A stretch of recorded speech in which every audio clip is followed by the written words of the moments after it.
Mesdames et messieurs, un sujet important. À qui Donald Trump a-t-il proposé de devenir président dès maintenant ? Oui, il l'a proposé. Voilà, les spéculations ont pris fin. Tous les idiots qui criaient que Donald Trump est un usurpateur, qu'il va forcément violer la Constitution, devront inventer quelque chose de nouveau pour continuer à mentir. En général, des choses étonnantes se passent avec Donald Trump. On l'accuse et on le déteste toujours pour ce qu'il fera dans le futur. C'est du point de vue des prédicateurs.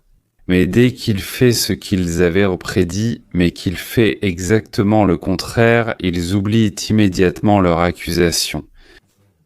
Et maintenant, ils prédisent qu'il va faire ceci. Ce sera terrible pour nous.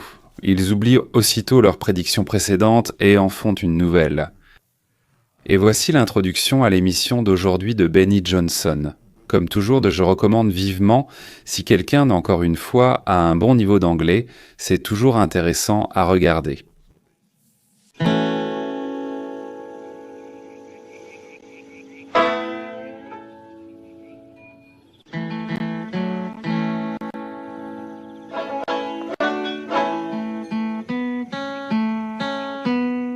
C'est drôle, Trump donne le ton, Wentz s'enchaîne. Mais continuons donc avec quelqu'un de bien informé, Benny. Salut les gars, c'est Benny. J.D. Vance a fait prêter serment à Mark Rubio. Ils entretiennent de très bonnes relations, ayant tous deux travaillé pour les entreprises du président Trump et dans son administration. Je dirais qu'ils sont tous les deux absolument les plus précieux et probablement les plus améliorés parmi les membres de l'administration Trump. Néanmoins, il y a beaucoup de rumeurs sur ce qui pourrait se passer à l'avenir. J.D. Vance a fait un podcast et Donald Trump a dit quelque chose cette semaine révélant leurs intentions. Ce n'est peut-être pas un scoop, mais il est clair que ce n'est pas poli de dire « Hey, je vais me présenter à la présidence » ou à ce poste. Rester là, paraître un animal politique et projeter ce que vous voulez faire de votre vie. Il est plus traditionnel et poli de simplement dire « Vous savez quoi, j'ai déjà un travail dont je m'occupe ». Rien n'a été annoncé, nous allons simplement continuer d'avancer et laisser les choses suivre leur cours. Les choses deviennent vraiment intéressantes. Pour la première fois, J.D. Vance a clairement dit que Donald Trump lui demande de se présenter à la présidence. Trump agit habilement. Il commence déjà à former Vance et Rubio sans attendre les élections de mi-mandat. L'essentiel est sûrement que ce duo apparaisse pour le parti et le monde comme la suite naturelle de Trump. En fait, c'est une histoire américaine remarquable et authentique, ce duo, ou plutôt ces deux couples, je dirais, si l'on tient compte de leurs épouses. Un gars issu d'une famille pratiquement pauvre, dont la moitié des proches, y compris sa propre mère, était un toxicomane, s'en est sorti par ses propres moyens, est allé à l'armée, puis a fait des études, est devenu avocat, a écrit un livre qui est devenu un best-seller, et a épousé la fille d'immigrés indiens, elle aussi avocate. Vraiment pas stupide. La femme a été assistante de 2 juges de la Cour suprême, Kavanaugh et Roberts, si je ne me trompe pas. Ensuite, Vance est devenu sénateur et il a complètement écrasé son adversaire lors du débat vice-présidentiel. Bon, en vérité, ce n'était pas la chose la plus difficile. Voici Marco Rubio. Ses parents ont fui Cuba. Il a fini l'université, d'abord en politique puis en droit, obtenant un doctorat. Marié avec enfant, sa femme, belle et issue d'une famille de réfugiés colombiens, est une ancienne. Donc elle était pom-pom girl de l'équipe des Miami Dolphins. Vous imaginez, n'est-ce pas la sélection qu'il y a là-bas ? Alors, le couple arrive sur la ligne d'arrivée. Donc, le fils de Darkomanov s'est tiré lui-même de ce milieu par les cheveux et il a 3 enfants. Cuba, l'Inde et la Colombie sont des pays d'émigrants.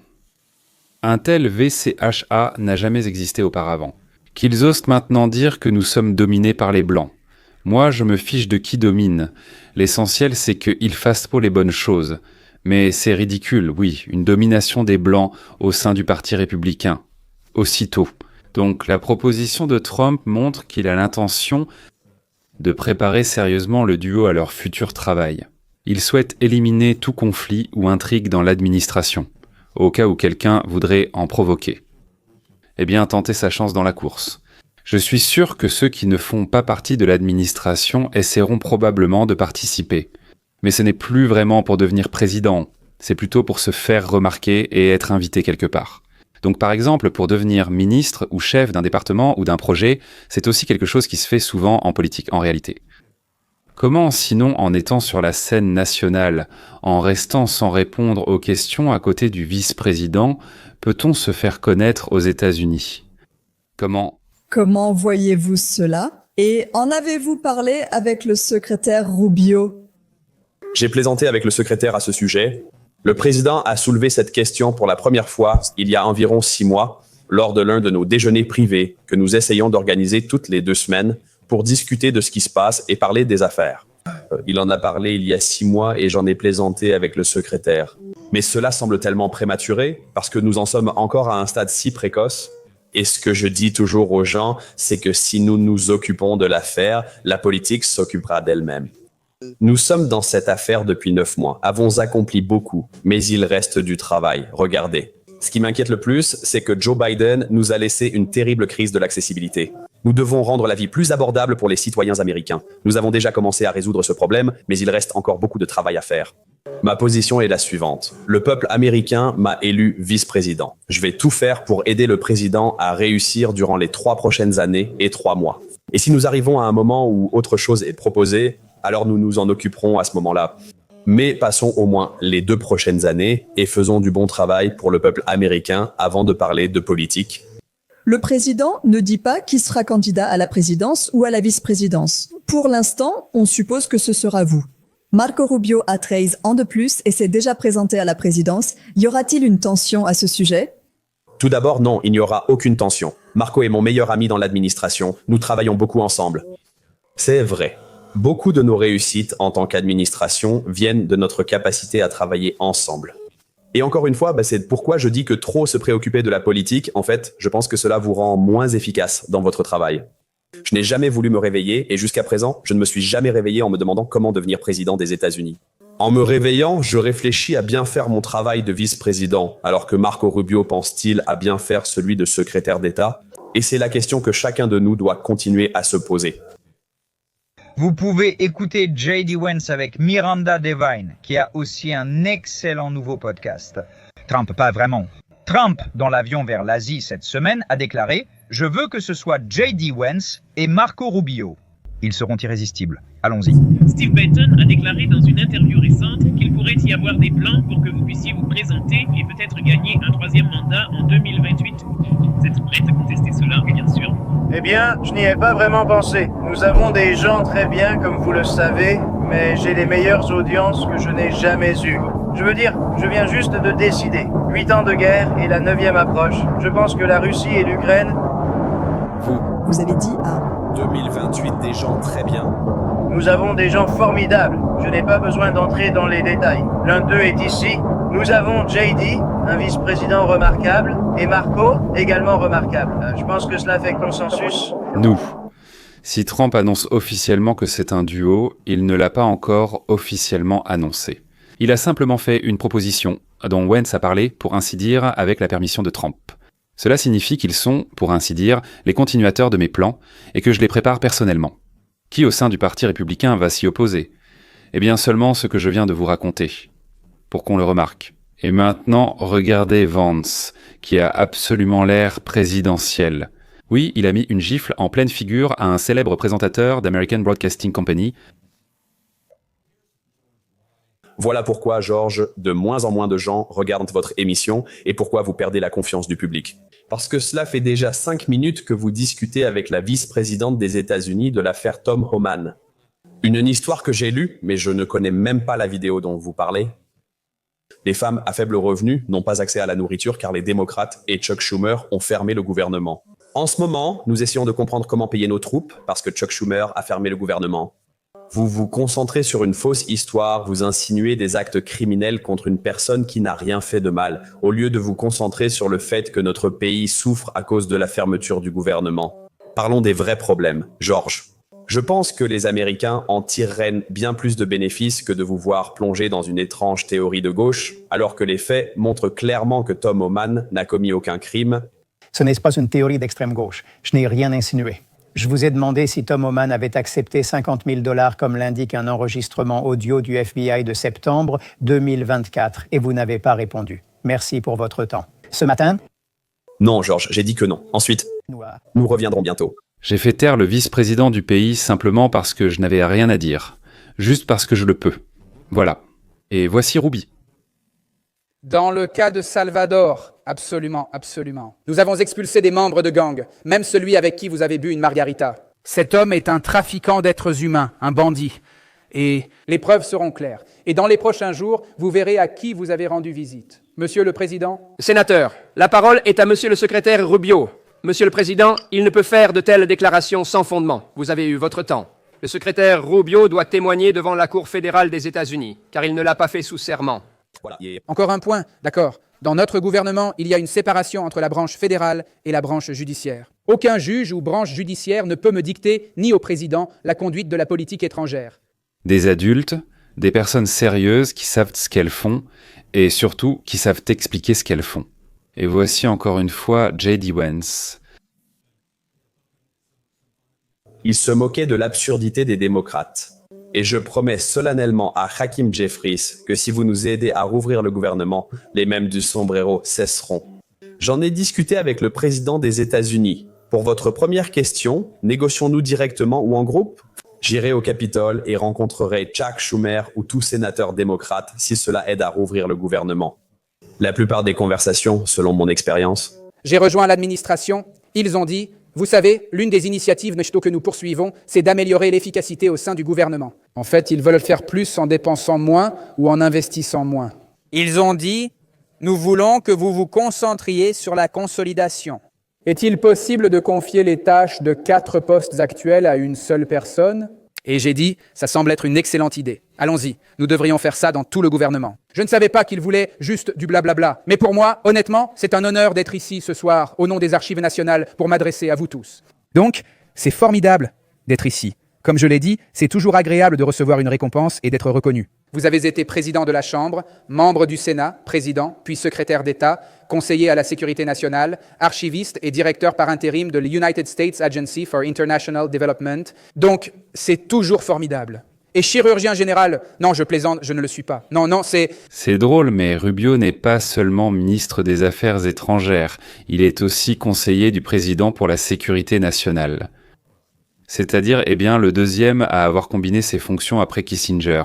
Il est aussi chef des archives et, comme il plaisante, il pourrait devenir le médecin en chef des États-Unis et des environs.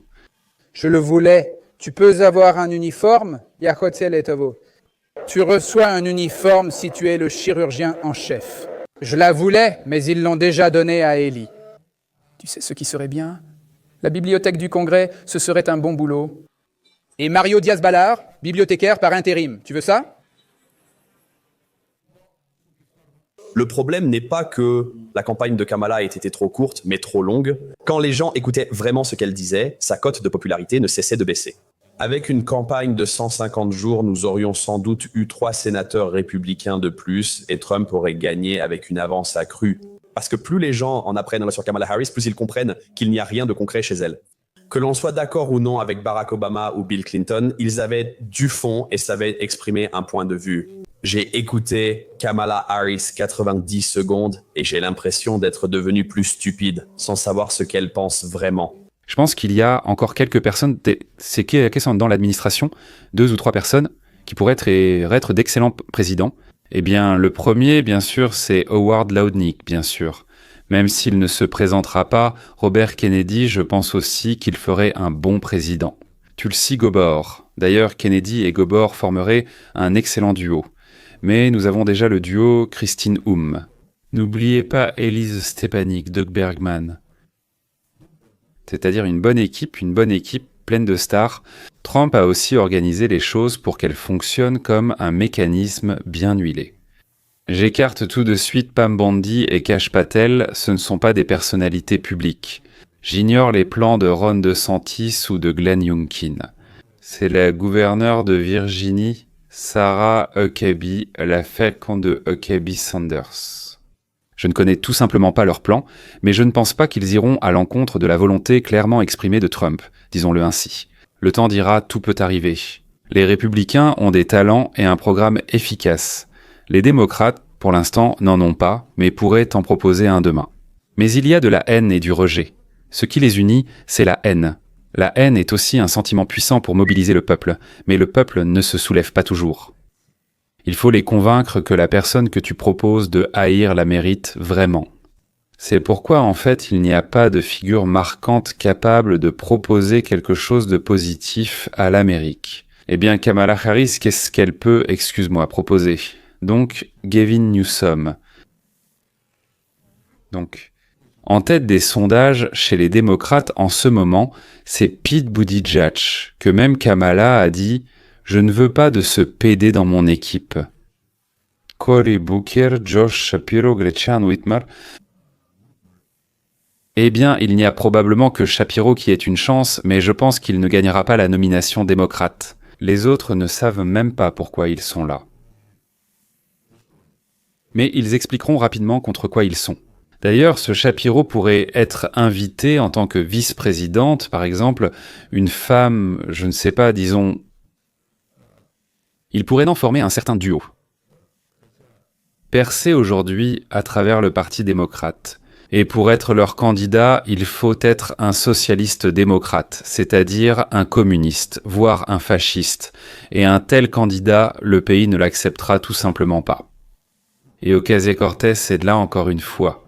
Donc eh bien là, on est complètement hors de la réalité, même si les démocrates devenus socialistes, c'est-à-dire communistes, pourraient bien faire un truc pareil.